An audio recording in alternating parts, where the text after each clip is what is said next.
Becomes You is an essay about beards and how mainly, like when I put the cowboy hat on, right, and I'm not wearing my Wranglers, these are Wranglers, but I'm not wearing my denim Wranglers today, but you immediately judge people and say he's a cowboy. Right? Or, you know, you see a long beard and you say ZZ Top. I run races all around town, all around the country, right? And you get called Forrest Gump. And if I ride my bike around my neighborhood, my neighbor will say, Go Lance. So I'm probably one of the few people in one day who can be called ZZ Top, Lance Armstrong, and Forrest Gump. But what that is a result of is people giving you what is called a master status. Right? So my master status, if I didn't have this beard, would be cowboy. Right? Only because I have a cowboy hat on. If I don't have cowboy hat on, you see beard. Right? It's the first thing that you see.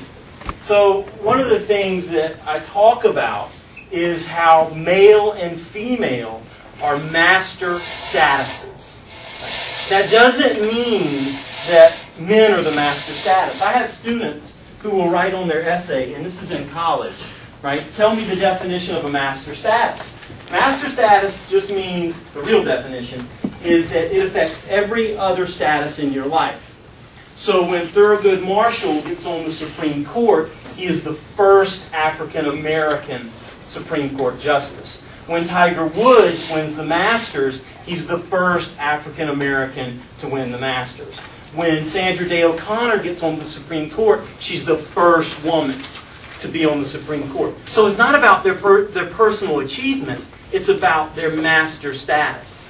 So when a child is born, we immediately ask, male or female? Is it?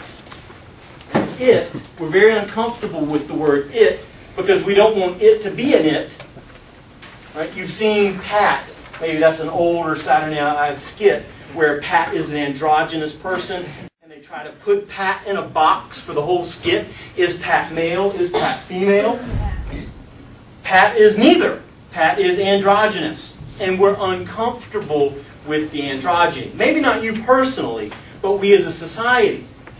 And I am not a psychologist. A lot of people in the popular press and mainstream media see sociologist and they just say psychologist, they see sociologist, they say social worker, they say socialist, right? They say lots of things that are not necessarily true. A sociologist is interested in groups. Birds of a feather flock together. By your groups, you will know people. A psychologist is interested in individuals. We as Americans are way more comfortable with psychology. We have pop psychology. We have Phil McGraw. Who's Phil McGraw? Dr. Phil. Right? I mean, everything's truncated. Right? I mean, it's too long to say Dr. Phil McGraw, so it's just Dr. Phil. It's not your Dr. Oz, whatever. It's Dr. Oz. So we want a 50-minute fix to people. Dr. Phil's just going to look at you and say, get real. Oh, and here's my diet stuff too on your way out. Hallelujah, you're a miracle worker. You fixed 20 years of my screwed up life in 15 minutes plus commercial breaks. I mean, he's a guru. Well, a sociologist is going to say, hey, cut the commercials, we got to sit and talk. Because everything around you is screwed up. And you're screwed up. And society is screwed up. Now, I'm being a little flippant, but sociologists, well, are fundamentally different than psychologists. A lot of people go into psychology, and I'm generalizing, the sociologist's specialty is generalization. People will go into psychology because they want to know what's wrong with them. Well, I feel like I'm fine. Because everybody else is messed up. So I went into sociology to know why my society is so crazy. The groups that we put ourselves in, the boxes that we put ourselves in. Well, let me go back a little bit. Can we...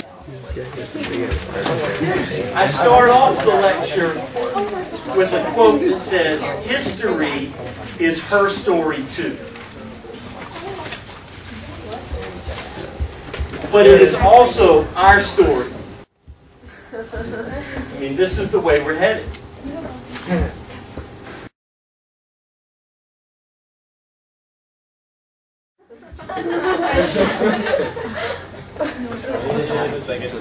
This is the master status. The kids are in the birthing room or in the nursery. Oh my gosh, just born. I just got born, is what it says. So, sex and gender are just words that sociologists use. Sex is considered the biological difference between males and females, determined at the egg and sperm uniting, XX female, XY male. There are primary sex characteristics and secondary sex characteristics. Those primary sex characteristics are what we look at when a child is born, right? Vaginas or penises. And that gives us pink balloons or blue balloons, pink cigars and blue cigars, a pink nursery or a blue nursery. But secondary sex characteristics is what happens at puberty. When your hypothalamus does its magic, or your pituitary gland, right? And it secretes testosterone for boys and estrogen for women. So, think about that for a second. You're going through biological change with social change. Middle school is awkward. It's awkward enough if everything goes okay. But for girls, do you want to be the first to menstruate? Do you want to be the first to get breasts developed and widening hips? Because if you do, you will be the first to stand out. For boys, do you want to be the first to start talking in class? You know, when the guy gets called on and he's 13, 14. My mom used to always say, and this just grossed me out, I was like 13, 14 years old, and that would happen to me. My voice would crack, and I didn't have a beard then. I'd go like this, and there's that long, black, squiggly hair, and you're like, oh, time to start shaving. Dad, let's have that ritual where we put blades to our faces. That's pretty normal. Sharp instruments. Okay, can I touch it? The screen? You can touch it all. Let's see what.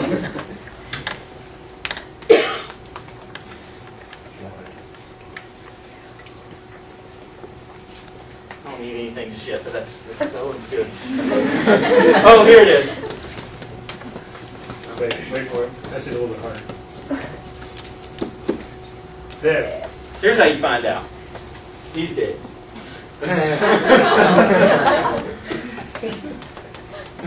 TSA will know if you're bored. They'll be the first to know. But my mom would tell me, I remember like sitting in the living room watching television, and this is when you watch television like this.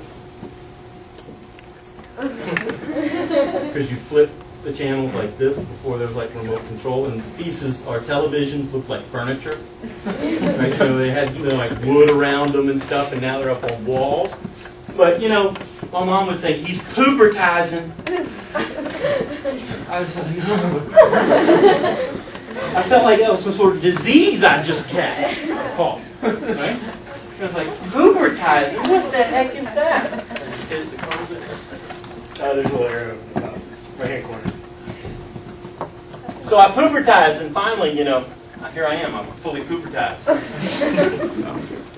But, you think about that. The girls get real tall. The guys are shorter until like the end of high school when the guys catch up. Right? So I just remember all of these things growing up and finding them interesting.